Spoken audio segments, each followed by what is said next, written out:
Simula ang movie nang ipakita ang isang secret headquarters kung saan lumabas mula sa underground ang isang lalaking zombie na biktima ng pumalpak at iligal na testing ng isang medicine company. Pagkatapos ay biglang napahinto ang isang kotse sa daan at takot na takot ang dalawang sakay nito nang biglang lumapit sa kanila ang isang lalaki, ngunit ito ay isa lang palang mekaniko na si Junggol at sinasadya nito ang ilang mga aksidente para magkaroon siya ng customer. Kinaumagahan ay nakita ng mag-asawa ang napakamahal na singil nito sa paggawa ng kanilang kotse. Ang asawa nitong si Namjo ang tagakuha niya ng bayad at pagkatapos sabihin ng lalaki na napakamahal nilang maningil ay biglang lumabas ang anak nilang si Haigol na may dalang isang itak. Kaya't nang dahil sa takot ay dagling nagbayad ang lalaki at umalis, agad namang itinago ni Namjo ang lahat ng pera sa isang kahon. Samantala ay ipinakitang naglalakad ang zombie sa daan habang naghahanap ito ng mga taong makakain, at pamaya-maya ay nakakita ito ng dalawang babae at tinangka niyang kainin ang mga ito ngunit iniwasan lang siya ng dalawa, dahil hindi ito sanay kumagat ay alam na nating hindi ito katulad ng ibang mga zombie na mapanganib, at kahit ang mga bata ay binabato at niloloko lang siya sa kanyang itsura. Pagkatapos ay sinubukan nitong kainin ang isang asong gala ngunit hinabol lang siya nito kaya't nagtataka ang mga taong nakakita sa kanya. Samantala kila Junggol ay naglalaro ang kanyang tatay na si Mandiok ng mga baraha kasama ang mga kaibigan nito, naingayan siya sa asong tumatahol sa labas kaya't hinabol niya ito ngunit hindi niya alam na nasa loob ng banyo ang zombie at kinagat siya nito. Pagkatapos kagatin ng matandang lalaki ay tumakas na ang zombie, nang makasalubong ay tinuod siya ni Haigol at pagkatapos ay hinabol silang dalawa ng asong gala kanina. Nakita ni Haigol ang kanyang tito na bumalik na sa kanilang bayan dahil natanggal ito sa trabaho, at nagtatakbo din ito nang dahil sa aso ngunit nadapa si Haigol sa daan kaya't agad siyang nilapitan ng zombie ngunit nasagasaan ito ng sasakyan kaya't tumilapon ito sa isang bukid, ngunit himala namang nakaligtas ang lalaking zombie at nagtatakbo ito palayo. Samantala ay nakalabas na ng ospital si Mandiok matapos siyang bendahan sa kanyang ulo at dito ay malalaman natin na ang tanging hiling lang niya ay ang makapunta sa Hawaii. May mga picture din ito ng Hawaii sa kanyang pader at madalas din siyang nagsusuot ng isang Hawaiian shirt. Nang gabing iyon ay pumunta ito sa harap ng isang bentilador dahil tila nakakaramdam na ito ng kakaibang init. Samantala ay patuloy pa ding tinutugis ng aso ang zombie sa daan. Nakarinig si Haigol ng isang ingay sa kanilang garahe kaya't nagpunta sila ng kanyang lolo upang tingnan kung sino iyon kung saan ay nakita nila ang zombie na nagtatago sa loob. Tinampas siya ng pala ni Mandiok bilang kanyang paghihiganti kanina at dumating din si Junggol at flying kick siya nito. Inakala nilang patay na ang lalaking zombie at nalaman nila na hindi pala basta pangkaraniwang tao lang ito. Biglang nabuhay ulit ang zombie kaya't nagmadali silang lumabas at dagling inilak nila ang zombie sa garahe. Sinabi ni Minggol na maaaring isa itong zombie at ipinakita niya ang isang clip ng movie na Train to Busan, at alam nila na kapag kinagat ng zombie ang isang tao ay magiging zombie na din ito. Walang kaalam-alam si Mandiok na bigla siyang titirahin ng kawali sa ulo ni Namjo at pagkatapos ay ikinulong nila ito sa loob ng kanyang trailer para maging safe silang lahat. Kinabukasan ay nag-research si Minggol tungkol sa mga zombie at doon ay nalaman niya na mamamatay ang kahit sino mang kinagat ng zombie at mabubuhay muli ito. Gustong-gusto nilang kumain ng mga utak ng tao ngunit ang gusto namang kainin ng zombie sa garahe ay ang gulay na repolyo dahil inaakala niya na isang utak iyon. Iminungkahi ni Minggol na patayin na si Mandiok dahil baka patayin sila nito, at habang nag-uusap sila ay lumabas si Mandiok sa trailer at pumasok ito sa bahay ngunit bigla siyang pinukpok ni Minggol sa ulo kaya't nagalit sa kanya ang pamilya ng matanda. Pagkatapos ay pinangalanan ni Haigol ang zombie ng zombie at ginawa niya itong isang pet. Napagtanto ni Namjo na hindi pala ito delikado pero binunot niya ang lahat ng ngipin nito bilang pag-iingat. Kinabukasan ay nagulat silang lahat dahil hindi naging zombie si Mandiok at mas bumata pa ang itsura nito nang dahil sa pagkakakagat. Nakita din siya na umiihi na tila isang batang lalaki kaya't nagmakaawa ang mga kaibigan ito na sabihin ang kanyang sikreto kung bakit biglang bumata ito. Inalok siya ng isang matandang malapit ng ikasal ng isang tiket papunta sa Hawaii basta sabihin lang niya ang kanyang sikreto, kaya't nang marinig ay agad niyang sinabi dito ang tungkol kay Jongbi ngunit narinig naman sila ni Minggol, at nagplano ito na ibenta si Jongbi para pagkakitaan. Dagling nag-empake na si Mandiok para sa kanyang flight habang nag-aabang naman sa kanya ang lahat ng kanyang mga kaibigan na dala ang kanilang mga pambayad upang magpakagat kay Jongbi dahil nalaman na pala ng mga ito na nakakabata ang kagat nito.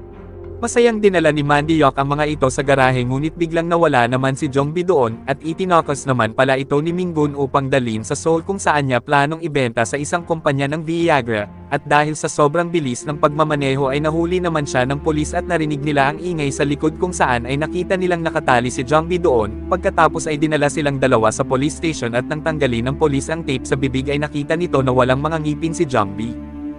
Dumating na sila Mandiok at kinuha nila si Jongbi at pinalabas niyang anak niya ito. Kinagabihan ay binigyan ni Haigol ng repolyo si Jongbi ngunit hindi niya makain ito dahil wala siyang mga ngipin. Nagulat si Mandiok nang malaman niya ito ngunit nagdatingan na ang kanyang mga kaibigan upang magpakagat at maging bata kaya't agad nagpakuha ng pustiso si Mandiok upang makakagat na si Jongbi. Nasyak ang mga kaibigan nito sa unang kagat ngunit nasanay na din naman sila at agad na itinago na ni Namjo ang kanilang kinita sa kanilang kagat business. Kinabukasan ay masayang nagtatakbuhan na sa labas ang lahat ng mga nakagat dahil babata na silang muli, ngunit nagulat naman si Namjo dahil nawala ang kinita nila sa kahon. Kinuha pala lahat ni Mandiok ang mga pera at dinala niya lahat sa Hawaii.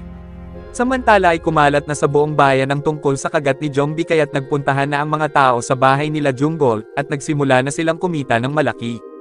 Pagkatapos ay inayos nila ang bahay na trailer ni Mandiok para kay Jongbi at binilan din nila ito ng bagong pustiso na ginagamit niya sa pagkain ng mga repolyo. Isang araw ay dinala ni Haigol si Jongbi sa isang barbershop at pinaayusan niya ito kaya't naging isang gwapong binata si Jongbi. Pagkatapos magupitan ay na-inlove sila sa isa't isa. Sumama ang loob ni Haigol sa kanyang pamilya dahil ginagamit nila si Jongbi para kumita ng pera. Isang gabi ay narinig ni Haigol ang kanyang kapatid na may kinakausap ito upang ibenta si Jongbi. Kinabukasan ay dinala niya si Jongbi sa isang gubat at sinabi niyang tumakas na ito at mamuhay ng may kalayaan, ngunit hindi pa din umaalis si Jongbi dahil napamahal na ito sa kanya at wala itong pakialam kahit na pinagkakakitaan pa siya ng pamilya ni Haigol. Samantala sa kasal ng kaibigan ni Mandiok ay nakaramdam na ng kakaibang init ang lahat ng mga nakagat ni Jongbi at nagkakainan ito na tila mga gutom na gutom. Ngunit nakita naman ni Minggol na nawawala si Jongbi kaya't dagli niyang hinanap ito sa labas upang maibenta niya ito sa napakalaking halaga, at ilang sandali ay nakita niya si Jongbi kung saan ito iniwan ni Haigol kaya't dinala niya ito sa terminal. At sa kasalan ay sinabi ng pari sa bride at groom na mag-kiss, ngunit sa halip na mag-kiss ay biglang kinagat nito ang kanyang asawa at pagkatapos ay naging zombie na ang lahat ng mga nakagat ni Jongbi, at mabilis nang kumalat ang virus nagkagatan na din ang mga tao sa terminal at napuno na din ng mga zombie ang buong bayan. Nakapasok ang isang zombie sa garahe at inatake nito si Haigol kaya't nagtatakbo ito sa kanyang mga magulang upang humingi ng tulong. Dumating ang pulis ngunit biglang kinagat naman ito ng zombie kaya't nagtatakbo sila Haigol sa kanilang bahay upang makaligtas.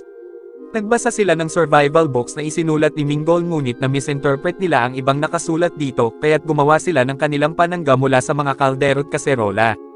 Samantala ay nagawang makaligtas ni Minggol sa terminal at bumalik ulit ito sa kanilang bahay ngunit iniwan niya si Jongbi. Ilang sandali ay nakapasok na ang mga zombie sa bahay at inatake nila sila Haigol at nakatakas si Namjo habang dala-dala nito ang pera sa kahon. Dumating si Minggol na may dalang mga paputok at sinindihan niya ang mga ito at pinatamaan niya ang mga zombie, ngunit nang makita niya na natatamaan ang isang gasolinahan ay dagli siyang lumabas upang ihinto ang mga paputok, ngunit nasunog naman ang kanyang sasakyan kaya't sinugod siya ng mga zombie, at manghang-mangha ang mga zombie nang makita nilang magputukan ang mga fireworks sa itaas na tila para silang hini-hypnotize. Pamaya-maya ay humilab na ang tiyan ni Namjo at nagsimula na itong manganak. Pagkatapos ay isinuot ni Junggol at Minggol ang mga damit ni Jongbi at nagkunwari din silang mga zombie kaya't nagawa nilang makapunta sa sasakyan, ngunit nakalimutan naman nila ang susi sa loob at na-attract ang mga zombie nang makita nilang umilaw ang sasakyan. Takot na takot ang dalawa sa loob habang pinapaligiran sila ng mga ito. Dumating si Haigol na may dalang grass cutter upang mailigtas sila ngunit hindi niya kinaya ang dami ng mga ito, at nang papatayin na ng mga zombie si Haigol ay biglang dumating si Jongbi upang tulungan siya. At sa gitna ng kaguluhan ay nakuryente naman ang isang zombie sa mga wire kaya't nagsindi ang mga ilaw sa gasolinahan, kaya't nabaling ang atensyon ng mga zombie sa ilaw at iniwanan na nila si Haigol at Jongbi. Agad na bumaba si Minggol upang kuhanin ang susi sa bahay ngunit bago pa man siya makapasok ay biglang namatay ang mga ilaw kaya't nakita siya ng mga ito. Nilabanan ni Minggol ang mga zombie upang makuha ang susi ng sasakyan. Nasa loob naman ng trailer si Namjo at ang baby nito kung saan ay nakakabit ang trailer sa sasakyan habang nasa labas naman si Haigol at Jongbi upang labanan ang mga zombie.